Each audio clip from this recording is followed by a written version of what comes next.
Why you so sweaty? I've been practicing some dance moves. You like dancing?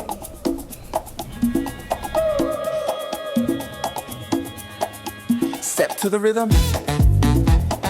One, two, three. Feel the beat. It's wild and free. Sound.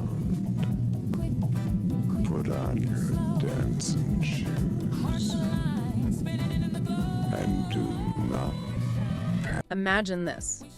A time, not actually that long ago, grappling with, well, a lot of anxiety, a lot of division. And dancing wasn't just, moving to music. It was about finding freedom, yeah? Building community, maybe even a spiritual connection. This wasn't some fleeting thing. It was like a quiet revolution unfolding in these dimly lit rooms, converted garages. First New York, then it spread. It really is striking how these spaces, they weren't just clubs, they felt almost necessary. Given what was going on, think about NYC in the early 70s, economic trouble, social upheaval. Right. And in that kind of pressure cooker, music and dance became these incredibly potent ways to, well, express yourself, find refuge, find release. Absolutely. So today we're doing a deep dive into those foundational years. Underground dance culture in the 1970s. This era, it birthed these iconic spaces, completely unique dance forms, and this profound sense of belonging, especially for marginalized communities. We've got insights from interviews with pioneers, some great historical accounts, and we'll get into the music and the movements themselves. Yeah, and our mission here is really to unpack some surprising stuff. The legacies of places like David Mancuso's Loft, the Paradise Garage, and alongside that, these dance styles like the hustle and punking, you'll start to see how these scenes, which might seem separate, were actually deeply connected. They offered sanctuary, a stage for self-expression. And their influence, honestly, it still pulses through music and culture today. Get ready, you'll feel well-informed, maybe even inspired to hit the dance floor yourself. Okay, so David Mancuso's Loft. I find this place fascinating.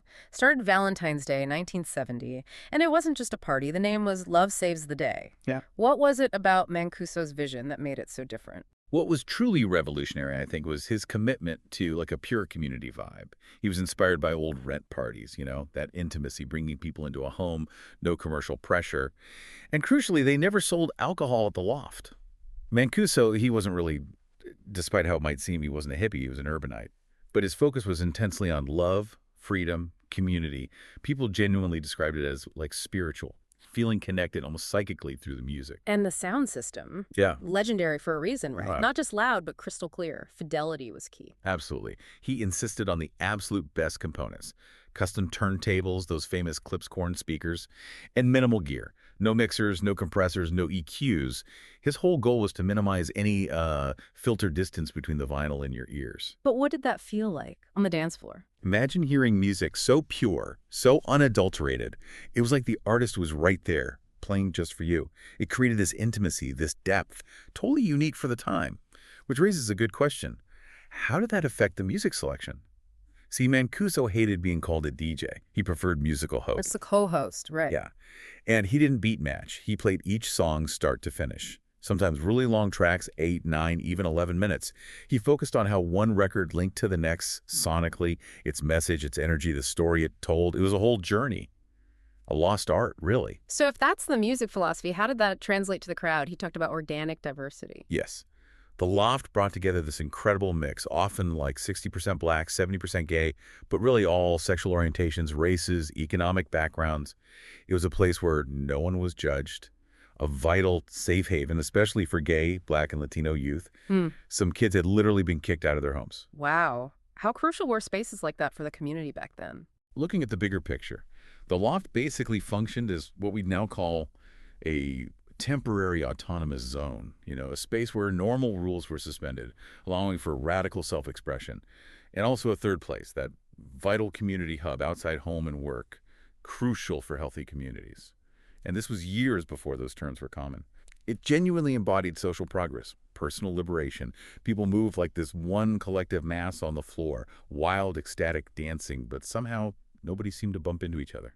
Okay, so from that intimate, almost living room feel of the Loft, let's shift gears, another icon. The Paradise Garage ran from 77 to 87, founded by Michael Brody with the legendary Larry Levan as the resident DJ. Unlike the loft, this was massive, a former auto garage. What was it like walking into the garage? It was overwhelming, almost ritualistic. You'd approach this dark, kind of unassuming truck garage, sliding wooden door, step over the threshold near darkness, just pin spots guiding you to another door. Then up this ramp with airport runway lights. And suddenly, bam, you're in this cavernous space packed with thousands. For so many people, it truly was their home away from home. They felt like one big family. And the club had a dedicated budget just for sound and lights. That tells you how central this sensory experience was. And Larry Levan, he was like a wizard in that booth, wasn't he? Controlling everything, confetti cannons, lights. I heard he was notorious for sometimes just killing all the lights, even the exit signs, to challenge the dancers. Oh, yeah. He'd play a record 10, 12 times in a row.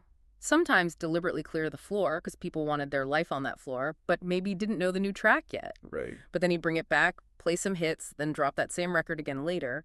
It was all about this masterful control, weaving a narrative.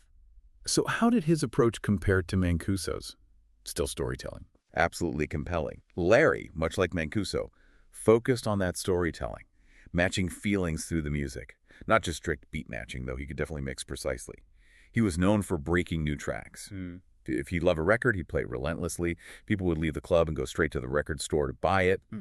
This whole eclectic style, soulful, gospel-infused dance music, that's where terms like New York house, garage, even garage classic came from. And the garage crowd, another melting pot. Incredible mix. Black, white, Hispanic, gay, straight. It was a really crucial safe space for Black and Latino gay men. And it brought these diverse cultures together, genuinely fostering community. People learned to relate to different individuals they might have been told to avoid, in everyday life. It really set a blueprint, didn't it, for global DJ culture, modern clubbing? It absolutely did. But it's important to remember, the era had its shadows, too. While LSD was apparently common at the loft, seen as ego dissolving, the garage saw more cocaine use.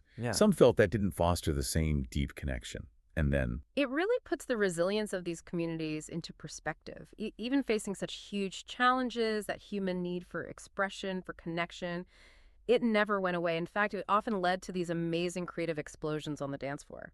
Let's get into some of those unique dance forms. The hustle, for instance, roots in the South Bronx, early 70s. That's right. Initially, it was pretty simple. A 6-count line dance, often called a touch dance, mostly done by women. It blended R&B, funk, disco, Latin mambo.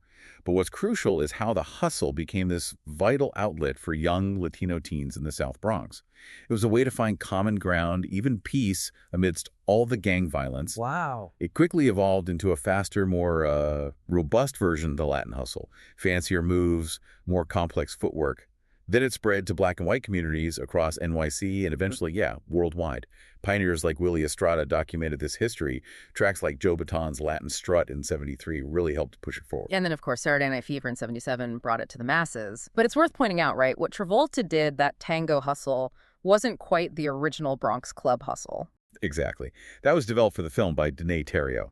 Many of the real hustle dancers were extras in the movie, but they didn't get the spotlight, Still, the hustle's legacy lasted way beyond the film, even beyond that whole disco sucks backlash, which really felt aimed at silencing the movement. It became this global social dance. Some even say it helped bring partner dancing back into the mainstream ballroom scene. Pretty enduring impact. Okay, now for something maybe more rebellious, visually striking, punking, sometimes called whacking, emerged in LA's gay clubs, mid-70s, Paradise Ballroom, Geno's, and expression from oppression. Tell us about that. Yeah, the origin of the name itself is powerful. Punk was a slur for gay men back then. But DJ Michelangelo Harris, one of the originators, deliberately took that word and reappropriated it for this new dance, turned it into empowerment, and whack. That came from the sound effects W-H-E-K, the old 60s Batman TV show fight scenes, describing those sharp, striking arm movements. Adding the ing signified acting on it. It was defiant. Self-definition through movement. So what does punking actually look like? What are the key elements? It's very action-oriented. Constant momentum, high energy, and incredibly emotional performance. Dancers drew inspiration from all over. Silent films, cartoons, Bruce Lee, even ice skating, Mexican folkloric ballet. It's about expressing beauty from ugliness, making art from pain. It's different from voguing, which is more about those fashion-inspired poses. Punking is raw, expressive movement. Interesting. And Michelangelo Harris, the DJ, he'd even speed up instrumental breaks in songs, created this distinctive jump cut rhythm, which not only gave the dance its unique feel, but also made it harder for outsiders, like famous choreographers, to just copy the dancers' moves. It challenged the dancers to really conquer or dominate the sound. And it feels important that its history isn't erased. Victor Manuel, the only known remaining originator, still teaches it. Yes, and he really emphasizes understanding its history, its roots in gay culture, the struggles against prejudice in the 70s. He even makes the point that spelling it whacking with an H acknowledges that crucial historical lineage. It's a powerful reminder, isn't it? These dances weren't just fun or trends. They were profound acts of self-expression, resilience. Exactly. In a world that often tried to suppress them, they provided a voice, a stage, when few others existed. So we've journeyed through these incredible spaces, Mancuso's Loft, Levin's Paradise Garage, seeing how their commitment to sound, community, freedom, it fostered something really profound. Right, and we explored the hustle, a dance born from a need for connection in the South Bronx, and then punking, that rebellious expression from oppression from LA's gay clubs. What's truly fascinating is seeing how these different threads, they weave together. They define an era where dance wasn't just entertainment. No, it became this powerful force. Social progress, personal liberation, and even that disco sucks backlash, which, let's be honest, had roots in anti-black and anti-gay sentiment. It couldn't kill the spirit. You've heard how these pioneers created temporary autonomous zones, third places, way before those terms were trendy. Spaces vital for healthy communities. And you can literally hear the lineage today, can't you? The 12-inch single, the garage sound, it traces right back. Yeah, the spirit of disco didn't die. It just evolved. Yeah. It morphed into house music, carrying forward those same core values: inclusion, ecstatic movement, collective joy.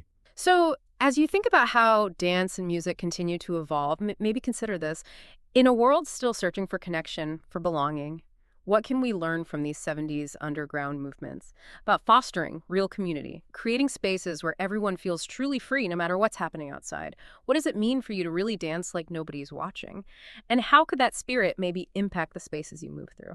And why these expressive forms were so much more than just dancing. They were about identity, about survival. So connecting the dots, these dances weren't just trends, they were responses. Right. Born for this deep need for expression, for community, in a world that wasn't always welcoming. Precisely. Not just entertainment, survival tools, identity markers. So disco's spirit, as we've seen, it didn't just vanish after the backlash, it morphed. It rebranded, diversified, went worldwide. It just kept evolving. Absolutely refused to die. And this is where house music enters the picture, primarily from Chicago. Okay. DJ Frankie Knuckles, who was actually a protege of Larry Levan, they knew each other from New York. Ah, connection. Right. He gets a residency at a club called the Warehouse in Chicago around 1977. And he starts blending disco tracks with funk, soul, but also European synth pop sounds. He used reel-to-reel tape machines to edit tracks, add drum machines, deepen the bass lines, make the beat more mechanical. Creating something new. Exactly. And then a track like Jesse Saunders, On and On, from 1984, many see that as a key blueprint for the global house music explosion. It carried forward that iconic four-on-the-floor beat from disco, but in a new electronic context. The heartbeat continued. So the legacy of places like the Lost, Paradise Garage, it really does live on, even now. Absolutely. That spirit, the focus on community, liberation, prioritizing passion over profit, you still find it in underground dance scenes all over the world. Yeah. Think of legendary clubs like Berghain in Berlin or festivals like ARC Music Festival right back in Chicago, which celebrates house music's roots. The core values persist. And it's not just electronic music carrying the torch. Yeah. You mentioned the Latin hustle revival. Yeah, it's still pretty niche, but there are definite efforts, especially among younger generations. Places like New York, Orlando. They're using platforms like TikTok, YouTube, connecting hustle with house music, lo-fi beats. That desire for shared expressive partner dancing, it clearly hasn't gone away. It's amazing how these things echo. So wrapping this up, Yeah. it's just so clear that spaces like the Loft, Paradise Garage, and the dances they fostered, disco, hustle, punking, they were way more than just fun nights out. Oh, right? so much more. They were these radical acts of inclusion, profound ways for people, especially marginalized communities, to express themselves, to find joy, to build community, real havens. Couldn't agree more. These movements, born from this really urgent need for safe spaces, for communal joy, especially during tough times, they really do offer this powerful blueprint. how to find freedom, how to find connection through art, through community, still relevant today. Which leads to a final thought, maybe a question for you, the listener. In our world now, with information overload, trends flashing by, how do we make sure that new cultural movements, new scenes can hold on to their authentic roots? That passion, that community focus, how do they resist just getting swallowed by commercial pressures, the way the pioneers of disco, hustle, and punking tried so hard to do? Yeah, that's the challenge, isn't it? How to keep the soul intact. It's something worth thinking about, definitely. As relevant now as it ever was.